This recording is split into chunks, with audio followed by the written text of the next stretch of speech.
सभी किसान साथियों को नमस्कार। किसान साथियों, आपका स्वागत है यूट्यूब चैनल किसान ज्ञान बिंदु पर। किसान साथियों, गेहूं की फसल में जिंक का प्रयोग करना बहुत आवश्यक है।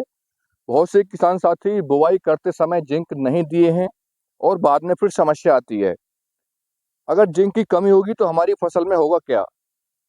आपकी जो गेहूं का पौधा है उसकी लंबाई अच्छी नहीं बढ़ेगी और उसमें फुटाव अच्छा नहीं होगा, उसकी वृद्धि अच्छी नहीं होगी और जब फुटाव नहीं होगा तो हमारा जो उत्पादन है, सीधी सीधी बात है, वो कम होगा क्योंकि बालियों की संख्या कम रह जाएगी।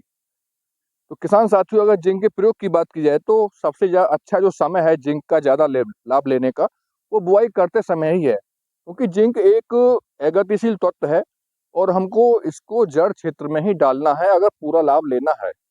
अगर किसान साथी आपकी बुआई हो चुकी है और आप जिंक का प्रयोग करना चाहते हैं, तो किसान साथी हम आप कब करें?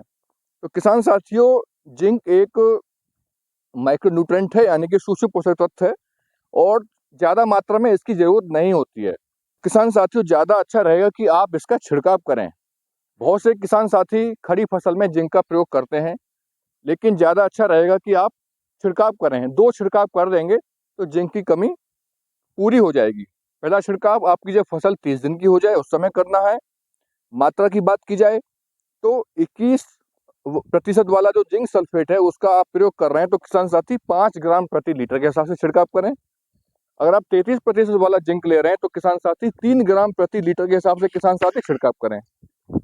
और दूसरा छिड़काव आपको जब आपकी फसल 40 से 45 दिन की हो जाए किसान साथी, उस समय कर दें, तो आपकी फसल में जिंक की कमी पूरी हो जाएगी और डोज वही है जो मैंने इसमें बताई है। किसान साथियों, अगर आप गेहूं की फसल से पहले जो फसल थी आपके खेत में उसमें अगर आप जिंक डाले हैं, तो किसान साथियों अब जिंक का प्रयोग करने की कोई आवश्यकता नहीं है, क्योंकि जिंक एक बार डालने के बाद 2 से 3 साल तक अपने खेत में फसल में असर दिखाती है, तो कोई आवश्यकता नहीं है। अगर आप इससे पहले धान की फसल लिए हैं और उसमें मिट्टी के अंदर जिंक डाले हैं, तो गेहूं की फसल में जिंक डालने की आवश्यकता नहीं है। तो किसान साथियों, जानकारी अच्छी लगी, वीडियो को लाइक करें और वीडियो पाने के लिए चैनल को सब्सक्राइब करें।